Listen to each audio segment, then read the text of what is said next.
رسول اللہ صلی اللہ علیہ وسلم نے حضرت علی کو بھیجا، جاؤ فلاں کنویں پہ وہ عورت ملے گی، اس کے پاس خط ہوگا، اس سے لے کر آؤ۔ حضرت علی پہنچے، اسی کنویں پر وہ عورت ملی، اس کو کہا خط دے دے، اس نے انکار کیا، اس نے کہا میری تلاشی لے لو، میرے پاس خط نہیں ہے۔ حضرت علی کے ساتھی کہنے لگے اس کے پاس تو واقعی خط نہیں ہے، سامان تو ہم نے سارا اس کا دیکھ لیا، واپس چلو۔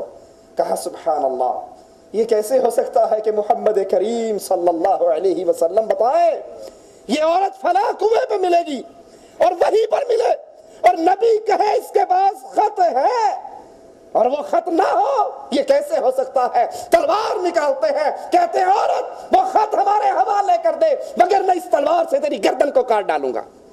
وہ عورت کہتی ہے اپنے چہروں کو بدلو، چہرے اس طرف کرو، اپنے بالوں کو کھول کر چٹیا میں باندھا ہوا وہ خط حضرت علی کے حوالے کر دیتی ہے۔ یہ خبر رسول اللہ صلی اللہ علیہ وسلم کو کس نے دی؟ یہ عورت کنویں پہ ملے گی، خط اس کے پاس ہوگا، یہ اطلاع دینے والا اللہ عز و جل۔ علم غیب خاصہ اللہ کا، جب چاہتا ہے اپنے نبی کو جو چاہتا ہے وہ بتا دیتا ہے، اور جو نہیں چاہتا تو نبی کریم زہر والا کھانا بھی کھا لیتے ہیں۔ آخری وقت کہتے ہیں عائشہ وہ یہودیہ کا ہاتھ کا زہر جو میں نے کھایا تھا آج میری رگوں کو کاٹ رہا ہے۔ حضرت عبداللہ ابن عباس رضی اللہ عنہما وعلامات وبالنجم هم يهتدون اس کی تفسیر کرتے ہوئے فرماتے ہیں کہ اس سے مراد دن کے وقت راستے معلوم کرنے کے نشانات، سمندری سفروں میں ستاروں کے ذریعے راستے پہچاننے کی مدد ملتی ہے۔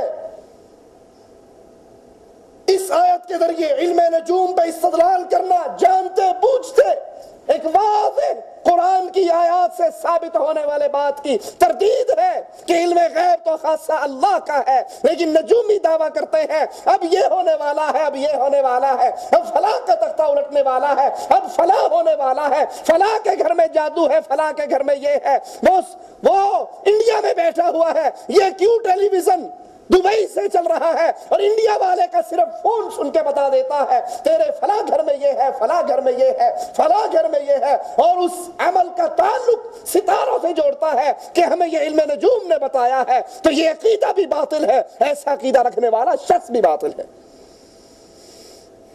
رسول اللہ صلی اللہ علیہ وسلم علم نجوم کے بارے میں آپ کی ایک بات، آپ کی ایک حدیث سمجھنے والوں کے لیے کافی ہے، روشنی کا منارہ ہے۔ رسول اللہ صلی اللہ علیہ وسلم فرماتے ہیں جس کسی نے علم نجوم کا ایک باب سیکھا اس نے جادو کا ایک باب سیکھا۔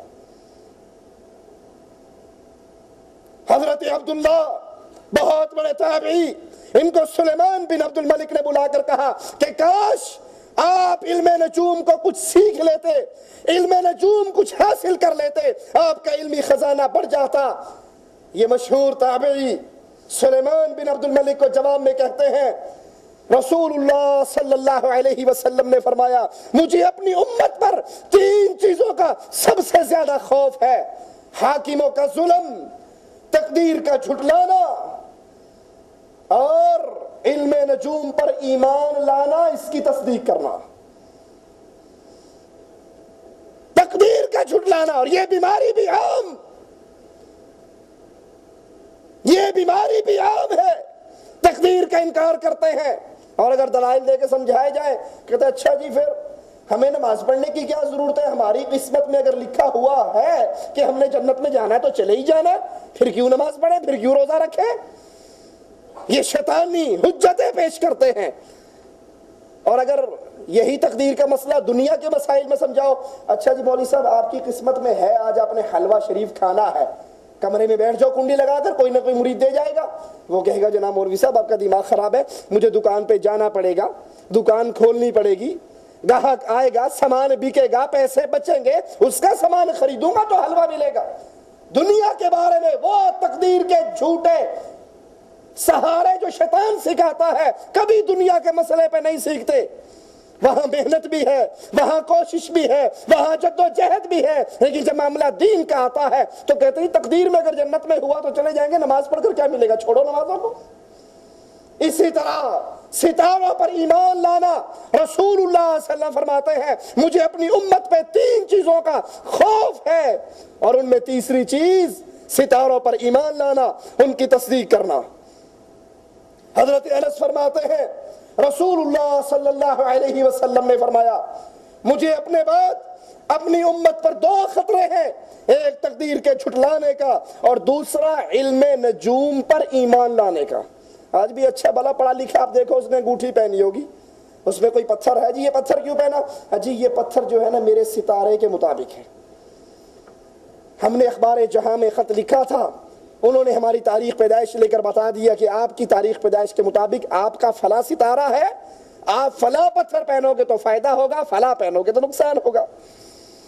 حالانکہ مسند احمد میں اور صحیح بخاری میں عبداللہ ابن عمر رضی اللہ عنہما سے یہ روایت ہے, رسول اللہ صلی اللہ علیہ وسلم نے فرمایا مفاتیح الغیب 5 لا يعلمها الا اللہ.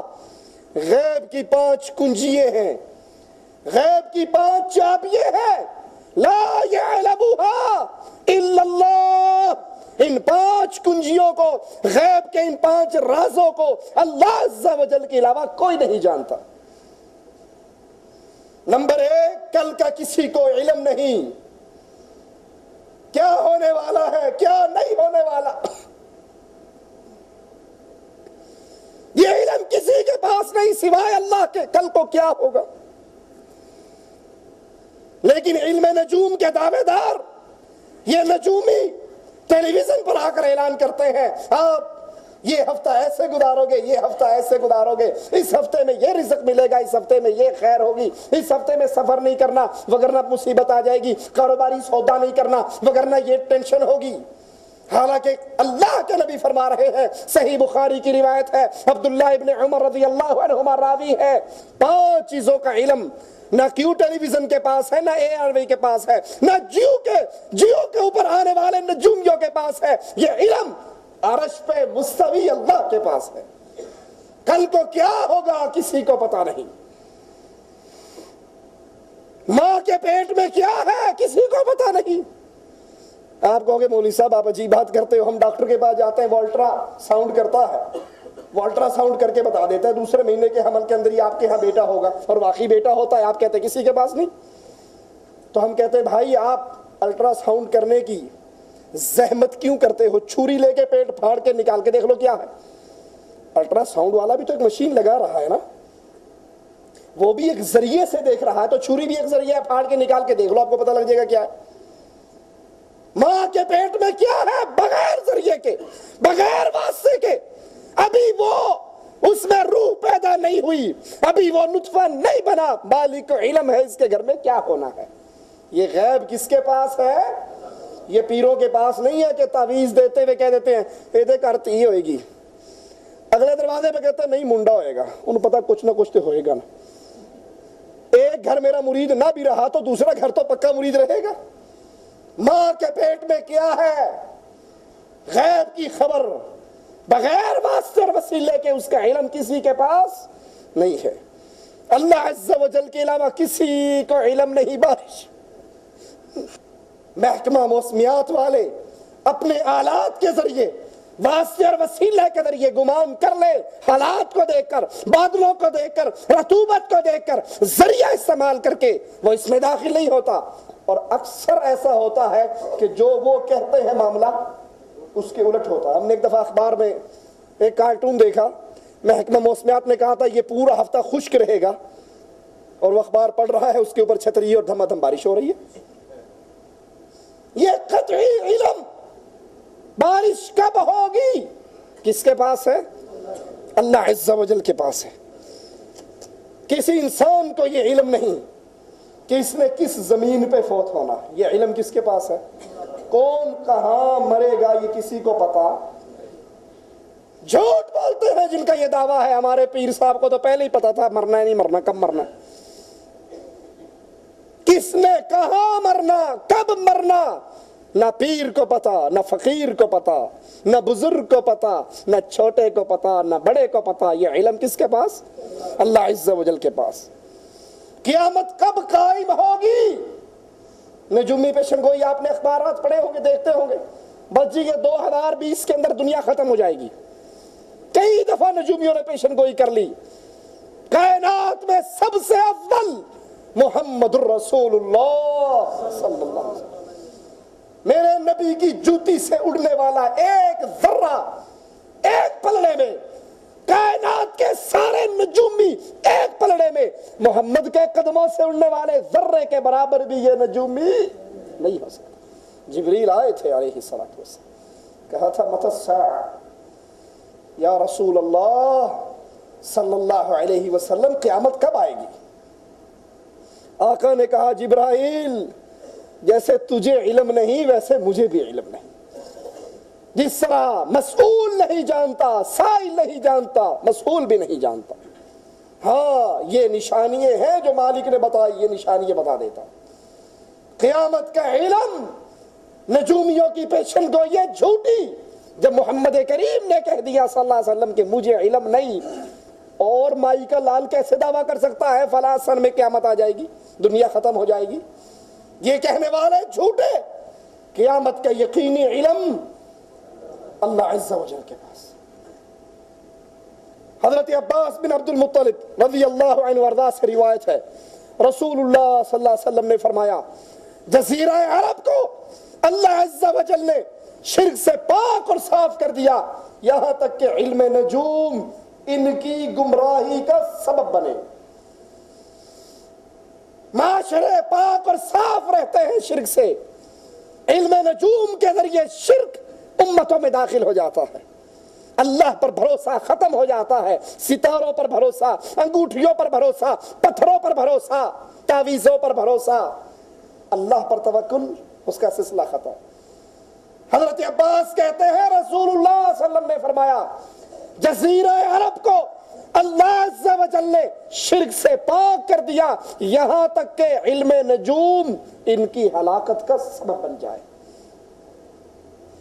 یہ علم نجوم کے دعوے دار پروفیسر عامل فلاں اور فلاں، یہ مسلمانوں کی بربادی اور ہلاکت کے سبب ہے.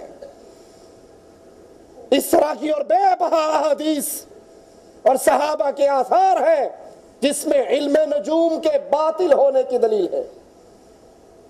نجومی اپنے علم نجوم کے لیے ایک اور دلیل پیش کرتے ہیں. ابراہیم علیہ السلام کے بارے میں انہوں نے کہا فَنَظَرَ نَظْرَةً فِي النُّجُومِ فَقَالَ إِنِّي سَقِيمٌ. ابراہیم علیہ السلام نے ستاروں کو دیکھا، ایک نگاہ ستاروں پہ ڈالی اور کہا میں تو بیمار ہوں. تو نجومی دلیل لیتے ہیں کہ ہاں یہ آیت علم نجوم کی صحت پر دلیل ہے، حالانکہ یہ بہت بڑا جھوٹ ہے. ستاروں کو تو سارے مسلمان دیکھتے ہیں، سارے انسان دیکھتے ہیں. ستاروں کو دیکھنا، ستاروں پر یقین کرنا نہیں.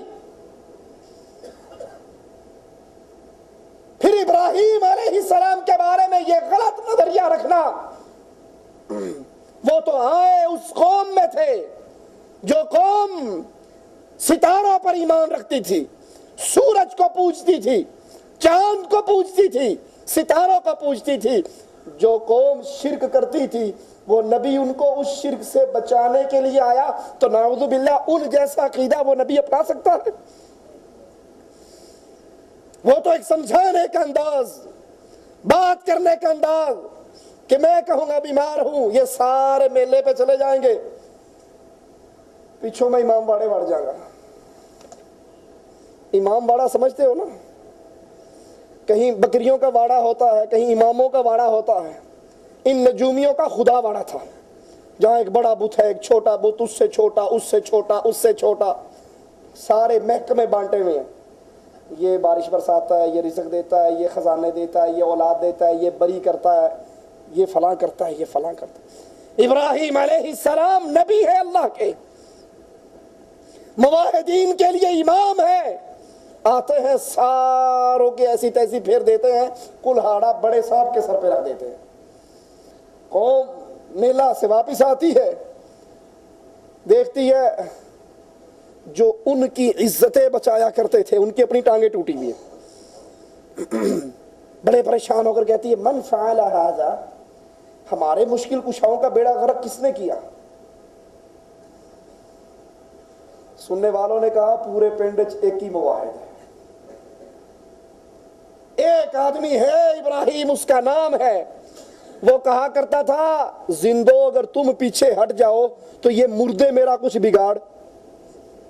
آج بھی اگر آپ عقل کو استعمال کر کے جو یہ اللہ عز و جل نے دی ہے، جنہوں نے بزرگوں کے نام کو کاروبار بنا لیا ہے، ان پر پیش کرو۔ ہاں جی آپ نہیں سمجھتے یہ جو بزرگ قبر میں دفن ہے یہ بڑی کرنی بھرنی دھرنی